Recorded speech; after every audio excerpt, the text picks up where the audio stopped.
Hello dear students, welcome to ASC starter. मैं आपको इस वीडियो में क्लास 9 का मिड टर्म का ये जो इंग्लिश का डीओ की तरफ से प्रैक्टिस पेपर इशू किया गया ना, और जो आपका एग्ज़ाम है आप देख सकते हैं, आपका एग्ज़ाम जो है 9th क्लास का इंग्लिश का ये 27 तारीख को होने जा रहा है।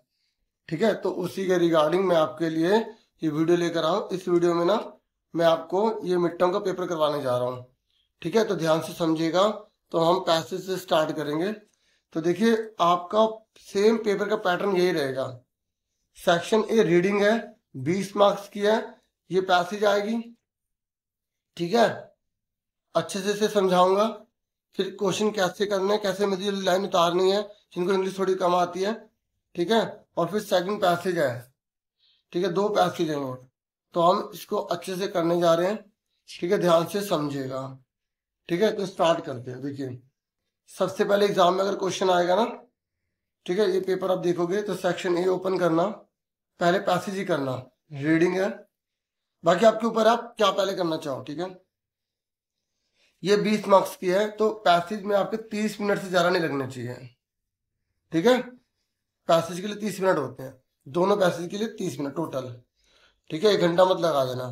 ज्यादा अगर अगर पूरे पूरे टाइम पर करना है तो 40 मिनट से ज्यादा तो लगना नहीं चाहिए। ठीक है, तो स्टार्ट करता हूँ। देखिए, पैसेज पढ़ता हूँ। In today's rapidly changing world, आज के जो संसार है बहुत तेजी से परिवर्तित हो रहा है, चेंज हो रहा है। तो ये कह रहा था, role of technology in education has become a topic of immense discussion. ये कह रहा इसी वजह से ना, जो टेक्नोलॉजी है उसका जो रोल है एजुकेशन में है ना, तो उसकी वजह से आज डिस्कस करने पर हम जो है ना एक तरह से मजबूर हो गए हैं। आज हमें टेक्नोलॉजी को एजुकेशन में जो इतनी बड़ी भूमिका निभा रहा है उसके ऊपर हमें डिस्कस करना होगा। ये कह रहा 4 सेंचुरीज, कई शताब्दियों से क्लासरूम रिमेन्ड ऑलमोस्ट अनचेंज। ये कह रहा कई शताब्दियों से क्लासरूम में कोई चेंज ही नहीं आ रहा था। क्या हो रहा था? कई शताब्दी से क्या हो रहा था? और टीचर लेक्चरिंग, टीचर लेक्चर देता रहता था। Students taking notes, students notes लेते रहते थे। And text books being the main source of information, और टेक्स्ट बुक से ही बच्चे सारे नोट लेते थे। टेक्स्ट बुक से सब कुछ मिलता था उन्हें, जो पता लगता था पढ़ाई क्या होती है। However the digital revolution has transform this traditional model and brought about a new era of learning. लेकिन जब से डिजिटल रिवोल्यूशन आया है, इससे क्या हुआ कि जो ट्रेडिशनल मॉडल है ना वो ट्रांसफॉर्म हो गया, बदल गया है, और अब लर्निंग का एक नया युग आ गया। ठीक है, ये कह रहा है smart classrooms equipped with projectors. आज स्मार्ट क्लासरूम आ गए हैं जिसमें प्रोजेक्टर्स लगे हैं, इंटरेक्टिव व्हाइट बोर्ड्स लगे हैं, एंड इंटरनेट कनेक्टिविटी लगी है। ठीक है, जिससे हम कोई भी इंफॉर्मेशन जान सकते हैं। Are now common in many school, हर स्कूल में तो कॉमन हो चुका है। टीचर्स यूज डिजिटल कंटेंट, आज टीचर भी ना डिजिटल कंटेंट का यूज कर रहे हैं। हो सकता है जो पढ़ो ये भी डिजिटल कंटेंट से लिखा हो। Videos and simulation to make complex topics more engaging and easier to understand. और आज डिजिटल एजुकेशन की वजह से जो मुश्किल मुश्किल टॉपिक है वो भी बहुत ज़्यादा ईजी हो गए हैं। फॉर इंस्टेंस, उदाहरण के लिए, a science teacher can demonstrate volcanic eruptions through 3D animation. ये कह रहा है जैसे वॉल्केन कोई घटना दिखाने, वॉल्केनिक मतलब ज्वालामुखी का फटना। ठीक है, तो आज 3D से दिखा सकता है teacher, rather than just describing them। पहले वो सब डिस्क्राइब करता था। Such tools not only capture attention but also help in better retention of knowledge।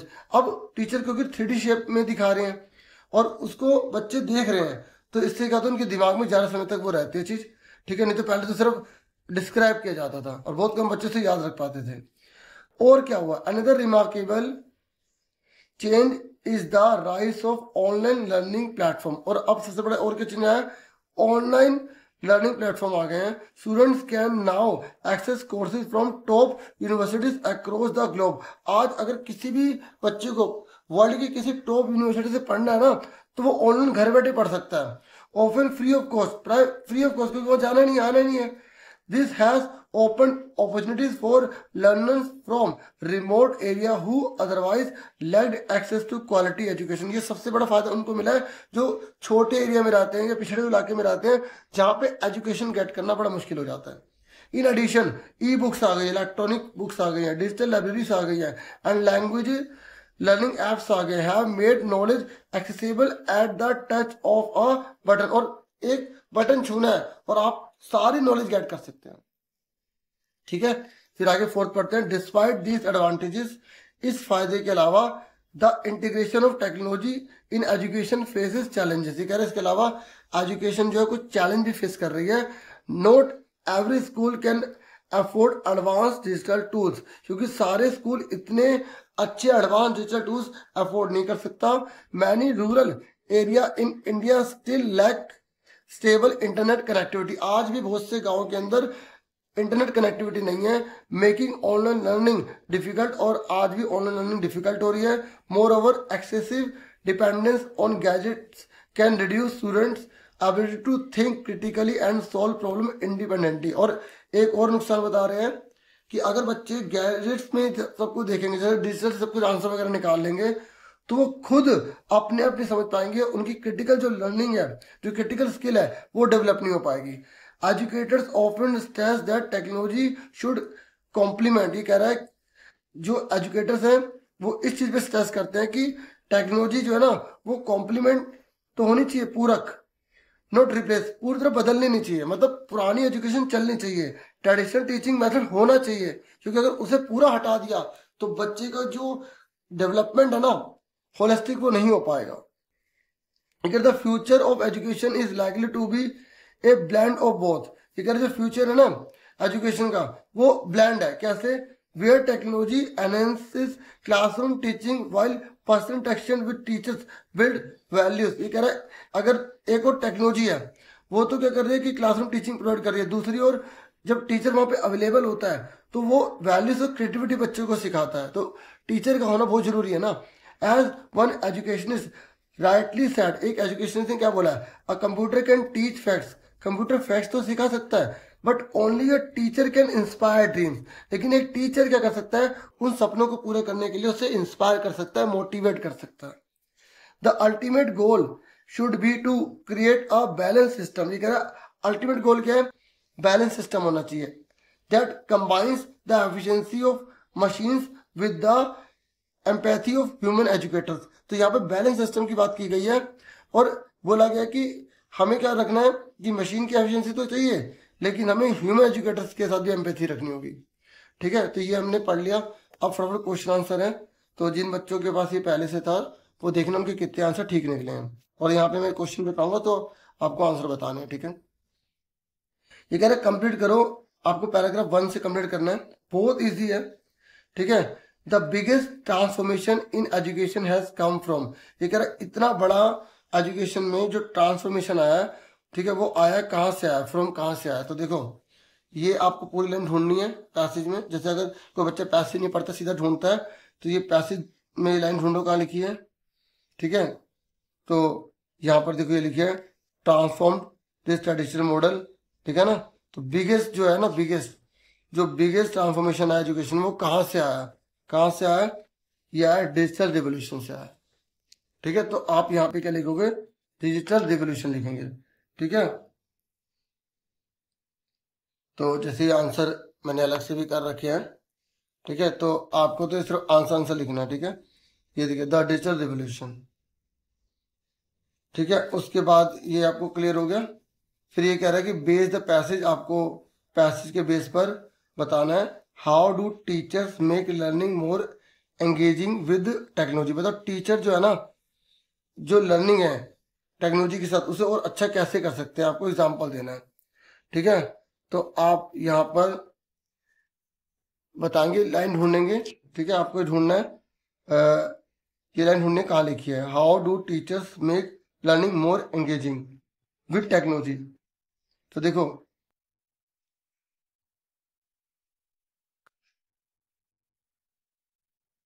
ये लिखा ना एंगेजिंग, तो कैसे कर सकते हैं एंगेजिंग, देखो ये वीडियोस वगैरह दिखा के है ना, कॉम्प्लेक्स टॉपिक को इजी करके, तो ये लाइन कहाँ पे मिल रही है हमें, यहाँ पर मिल रही है। ठीक है, यहाँ से पूरा उतार देंगे, teachers use digital content, teacher जो डिजिटल कंटेंट यूज करते हैं, वीडियोस यूज करते हैं। ठीक है, इसकी वजह से क्या होता है कि जो कॉम्प्लेक्स टॉपिक्स हैं वो इजी हो जाते हैं। उदाहरण इसने पूछा है, उदाहरण तो इन्होंने बोला एग्जाम्पल भी दीजिए, देखो मैं आपको बता दूं, जो सिनोनिम है ना एग्जाम्पल का, उसको हम इंस्टेंस बोलते हैं, एग्जाम्पल बोलते हैं। ये पूरा एग्जाम्पल यहाँ तक उतार देंगे, ठीक है। समझ में आ गया? ये इस तरीके से आपको लिख देना, टीचर यूज, ये पूरा मैंने पैसेज में से लिखा है ये सारा, ठीक है, इस तरीके से। ओके, समझ में आ गया? आपको बताने के लिए कि ऐसे प्रेजेंट आपको करना है अच्छे से, एक एक चीज समझा रहा हूँ ध्यान से, ठीक है। फिर उसके बाद नेक्स्ट है, आपको 2 एडवांटेजेस बतानी है ऑनलाइन लर्निंग प्लेटफॉर्म की। ऑनलाइन लर्निंग प्लेटफॉर्म के 2 फायदे बताने हैं। तो अभी आपने पढ़ा था ना कि जैसे दूर के इलाके के बच्चे हैं जहाँ पहुंचना बहुत मुश्किल है, तो वहाँ आराम से उन्हें जो चीज़ें मिल जाएगी, गेट कर लेंगे। तो ये देखो ये लिखा, स्टूडेंट्स कैन नाउ, ये मैं कर रहा था ना तो मैंने यहाँ पे अंडरलाइन वगैरह डाल दी थी, ठीक है। तो ये पूरा हो गया, ये आप इसे पॉइंटों में लिख दोगे, एक ये हो गया फायदा, एक ये हो गया फायदा, ठीक है। ये भी आप फायदा लिख सकते हो, बहुत सारे हैं इसमें, ठीक है। तो मैंने यहाँ पे 2-3 लिख दिए, आप देख सकते हो। ये स्टूडेंट जो है, देखो ये सारे इसी में से है, यहीं से उतारा गया, ये पूरा लिखा ना, ठीक है। मतलब आपको पॉइंट्स में लिखने होते हैं, इसलिए मैंने यहाँ लिखा था कि आपको अच्छे से पता लग जाए। इसलिए ना मुझे इस बार टाइम लग गया, 9वीं क्लास के बहुत से बच्चों के कमेंट आ रहे थे कि सर हमारे लिए वीडियोस नहीं ला रहे। देखो इस बार ना मैं काफी अच्छा करने की कोशिश कर रहा हूँ, ठीक है, ताकि और अच्छे से आपको पढ़ा पाऊँ, ठीक है। इसलिए थोड़ा आप भी कोऑपरेट कीजिए प्लीज, वीडियो को लाइक, चैनल को सब्सक्राइब कीजिए, हो सके तो ज्वाइन भी कर लीजिए, ठीक है। तो according to the passage, technology should dash not dash traditional teaching method. अब ये लाइन ढूंढो कहाँ लिखी है, टेक्नोलॉजी को ये करना चाहिए, ठीक है, ये नहीं करना चाहिए। तो अब आप इसमें ढूंढो कहाँ है, ठीक है। फोर्थ आपको यहाँ पे आंसर, ये लाइन आपको मिलती जुलती ढूंढनी है, ठीक है। ये जो है ना, ये देखो, ये टेक्नोलॉजी शुड ढूंढो और ट्रेडिशनल टीचिंग मेथड ढूंढो, इसमें आपको ढूंढना है। देखिए ये लिखा ना, देखो सारा मिलता जुलता है इसमें, ये देखो ये लिखा टेक्नोलॉजी शुड, ये लिखा, ये पूरा आ गया, ठीक है, ये आ गया आंसर। तो इस तरीके से बस फिल इन द ब्लैंक भरना था, ठीक है। तो ये पहले में कॉम्प्लीमेंट, दूसरे में रिप्लेस, ठीक है। फिर नेक्स्ट क्वेश्चन है, तो नेक्स्ट क्वेश्चन है हमारा यहाँ पर, substitute the underline phrase with the correct word from the passage. ये एक्सेसिबल का सेम मीनिंग क्या है? मतलब देखो ये कह रहा है ई book, digital libraries and educational app have made knowledge accessible, मतलब पहुंचना, वहां तक हमें पहुंच हो गई है, ठीक है। तो हमें ना यहाँ पर ये देखो, यहाँ ये एक्सेसिबल ही लिखा है, तो हमें सेम मीनिंग इसका बताना था। तो इसमें सेम मीनिंग, जिसकी थोड़ी इंग्लिश अच्छी है, इसका मीनिंग पता वो कर पाएगा। एक्सेसिबल मतलब पहुंचना, तो अवेलेबल आ जाएगा, ठीक है। फिर नेक्स्ट है, what problem does rural India face in adopting digital education. ये जो रूरल एरिया वाले जो लोग हैं उनको क्या दिक्कत हो रही है? भाई उनके पास इंटरनेट कनेक्टिविटी नहीं है ना, ठीक है। पैसे पढ़ने से ये हो जाता है, हमें फायदा हो जाता है। तो ये देखो यहाँ पर ये पूरा आप ये लाइन लिख दोगे पूरी, ठीक है। डिफिकल्टीज आ रही है क्योंकि लैक स्टेबल इंटरनेट कनेक्टिविटी, ठीक है, ठीक है, दिखिए ना आपको। तो ये इस तरीके से आंसर है यहाँ पे, देखो वही पूरा पैसेज में से लिख दिया गया है, ठीक है। समझ में आ गई? अब मैं सीधा ये दिखाता तो फायदा नहीं होता ना, तो मैं आपको खुद बता रहा हूँ, कर करके दिखा रहा हूँ, ताकि आप भी वैसे करें, ठीक है। ओके, तो फिर नेक्स्ट है, what role according to the passage can only a teacher play in students life. बताओ कौन सी चीज सिर्फ टीचर कर सकता है? इंस्पायर, क्या कर सकता है? इंस्पायर, ये लिख देना, only a teacher can inspire dreams, ठीक है ना। तो ये इस तरीके से हमारा हो गया, only a teacher can inspire dreams, बस हमें मेन लाइन लिखनी थी। फिर उसके बाद नेक्स्ट है, ये कह रहा है complete the sentence with the correct response. ये देखो द राइटर्स टोन, यहाँ पे राइटर की टोन क्या है? देखो यहाँ पे राइटर की टोन ये है, बैलेंस सिस्टम की बात की गई है, इंफॉर्मेटिव बात की गई, इंफॉर्मेशन देने की बात की। आप ये लिख दो टोन, मतलब यहाँ कोर्ट में क्या बताना चाहता है, उसकी टोन कैसे। तो टोन के मैं एक अलग से ले आऊंगा जिसमें अलग अलग टोन्स होती है ना, तो सब बता दूंगा आपको। तो यहाँ पे वैसे बैलेंस सिस्टम लिख दो, इंफॉर्मेटिव लिख दो, मैंने तो यहाँ पर जो है इंफॉर्मेटिव लिख दिया। एंड बैलेंस भी लिख सकते हो आप, ये लिखा ना बैलेंस सिस्टम है यहाँ पे, मतलब क्या उसका टोन कैसा लग रहा है। ठीक है, क्लियर हो गया। आगे समझो बच्चों, मैं पूरी कोशिश कर रहा हूँ देखो अच्छे समझाने की। अब ये रीड द पैसेज है, फिर अगली फिर एक और पैसेज आई है, फिर इनके क्वेश्चन आंसर करने हैं। पैसेज से थोड़ा आइडिया पता लग जाता है कि है किसके ऊपर, तो क्वेश्चन के आंसर देने में आसानी होती है। ठीक है, तो फटाफट पढ़ते हैं। ये देखिए, plastic pollution has become one of the most pressing environmental issue of our time. ये कह रहा है जो प्लास्टिक पोल्यूशन ना, वो एक प्रेसिंग एनवायरमेंटल इशू बन चुका है। क्या बन चुका है? प्रेसिंग। प्रेसिंग का मतलब क्या है? एक तरह से हम पे दबाव डाल रहा है। ठीक है, हमें प्रॉब्लम क्रिएट कर रहा है हमारे लिए। ठीक है, बहुत ज्यादा सीरियस हालत है। ठीक है, ये कह रहा है लाइट वेट, हल्का होता है, इनएक्सपेंसिव, सस्ता भी नहीं मतलब सस्ता होता है बहुत ज्यादा, और ड्यूरेबल, लंबे समय तक चलता है। Plastic use in almost every aspect of modern life. आज जो भी मॉडर्न लाइफ जी रहे हैं ना, प्लास्टिक का बहुत भर भर के यूज होता है।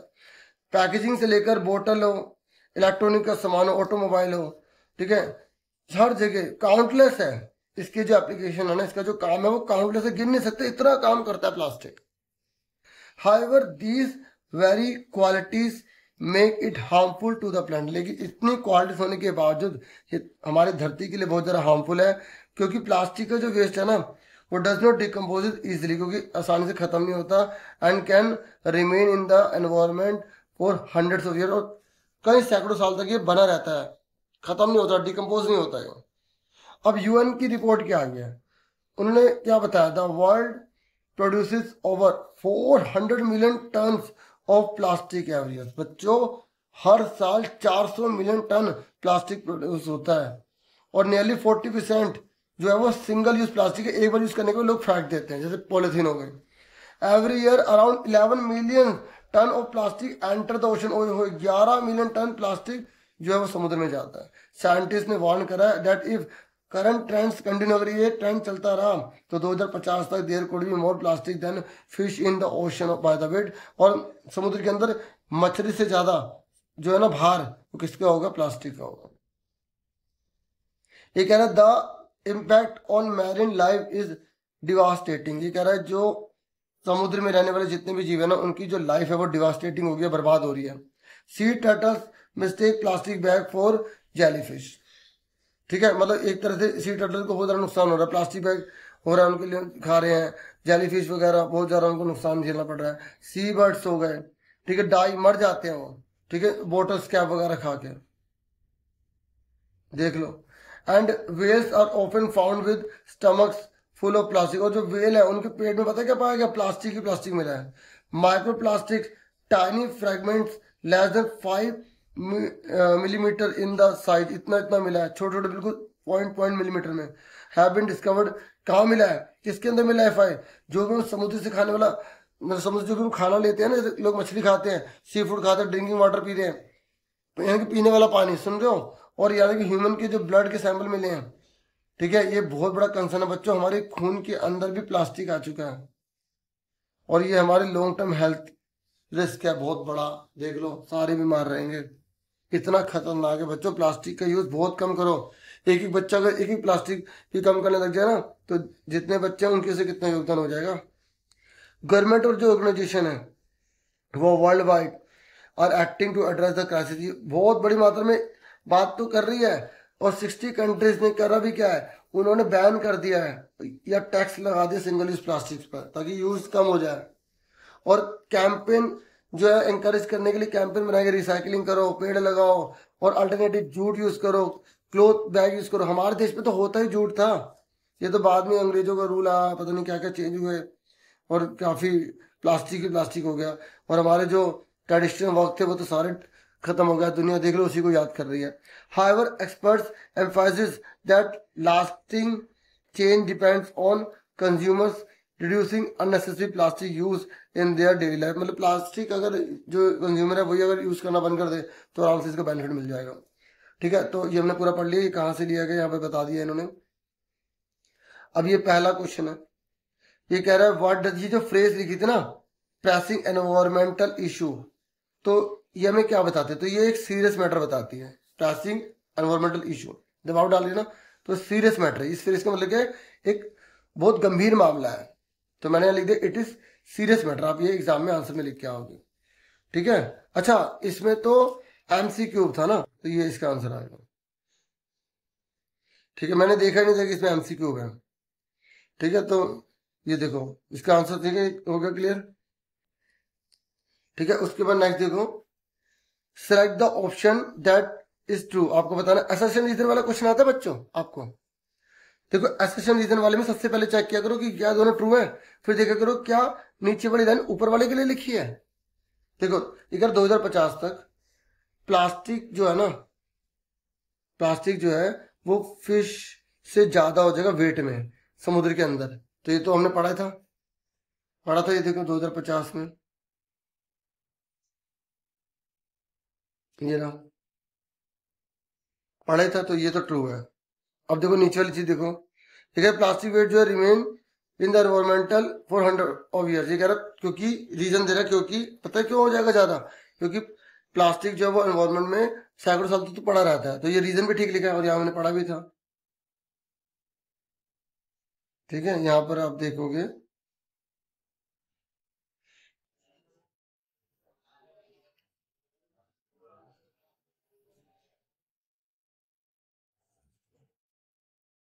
ये लिखा था। ठीक है ना, तो दोनों बातें लिखी और ये वाला जो रीजन है, ठीक है, इसका, तो ये हम ए पे टिक कर देंगे। ठीक है, इसका ए आर। ठीक है, उसके बाद यह है थर्ड, ये कह रहा है 2 हार्मफुल इफेक्ट बताओ प्लास्टिक के, जो समुद्र में रहने वाले जीव है उनके ऊपर कौन से 2 नुकसान होते हैं। ठीक है, तो आप ये लिख दो ये। ठीक है, ये पूरा मर जाते हैं, बोतल वगैरह खा लेते हैं। ठीक है,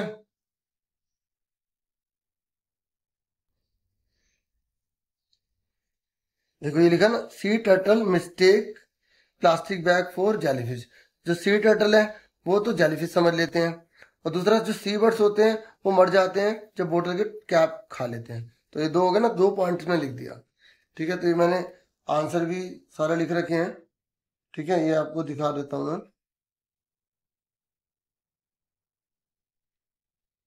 वो तो MCQ थे तो उसी में किए हुए थे। ठीक है, 2 पॉइंट में लिख दिए।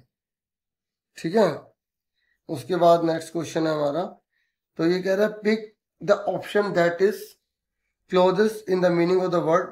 डिवास्टेटिंग का मतलब क्या होता है, विनाश हो जाना। ठीक है, तो इसका आंसर क्या है, डिस्ट्रक्टिव। ठीक है, ओके, फिर नेक्स्ट है, ये कह रहा है how are government and organisations acting to reduce plastic pollution. बताओ ये गवर्नमेंट वगैरह क्या कर रहे हैं। तो आपने पढ़ा था भी कि टैक्स वगैरह लगा रहे हैं सिंगल यूज प्लास्टिक पर, बैन लगा रहे हैं, तो हमने कहाँ पर पढ़ा था। ठीक है, तो ये लिखा, ये आप लिख सकते हो, 2 पॉइंटों में लिख दो इसे। ठीक है, तो ऐसे आप लिख सकते हो। ठीक है, ये पेड़ लगाने की बात कर रहे हैं, रिसाइकलिंग की बात कर रहे हैं। ठीक है ना,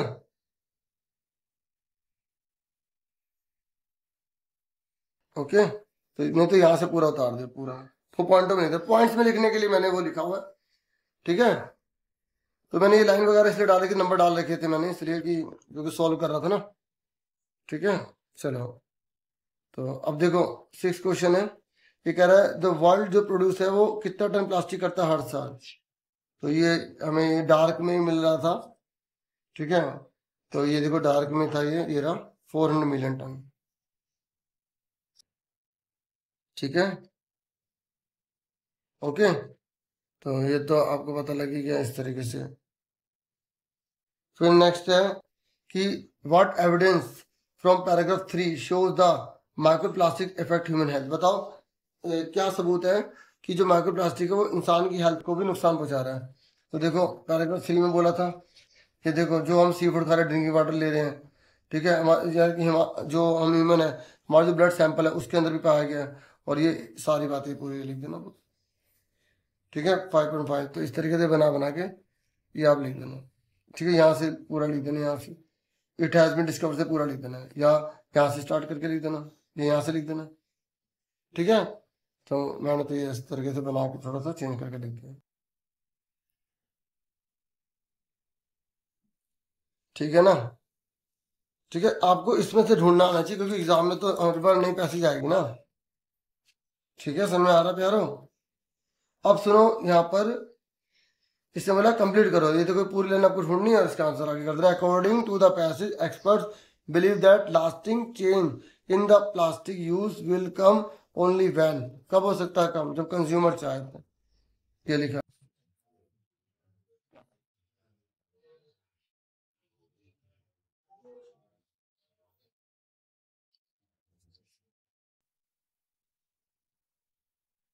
ठीक है, पूरा उतार में भाई, अगर कंज्यूमर ही रिड्यूस कर देगा तो अपने आप ही प्लास्टिक जो है वो मिलना कम हो जाएगा। हाँ या ना। और मिलेगा नहीं तो मतलब बिकेगा नहीं तो चलेगा कहाँ से। देखो, मैंने ये आपको पार्ट 1 वीडियो दे रहा हूँ अभी, ठीक है। मैं आपके लिए फिर आगे की वीडियो लेकर आता हूँ, ग्रामर की जल्दी लेकर आऊंगा। ठीक है, तो आपको 24 घंटे के अंदर अंदर, ठीक है, दूसरी वीडियो भी मिल जाएगी। ठीक है, मुझे और भी क्लासेस की वीडियो बनानी है ना डियर, ये बहुत लंबी हो जाएगी। इतना ही था इस वीडियो में। Thank you for watching and listening carefully. Comment करके जरूर बताइएगा कैसी लगी video. Take care dear students.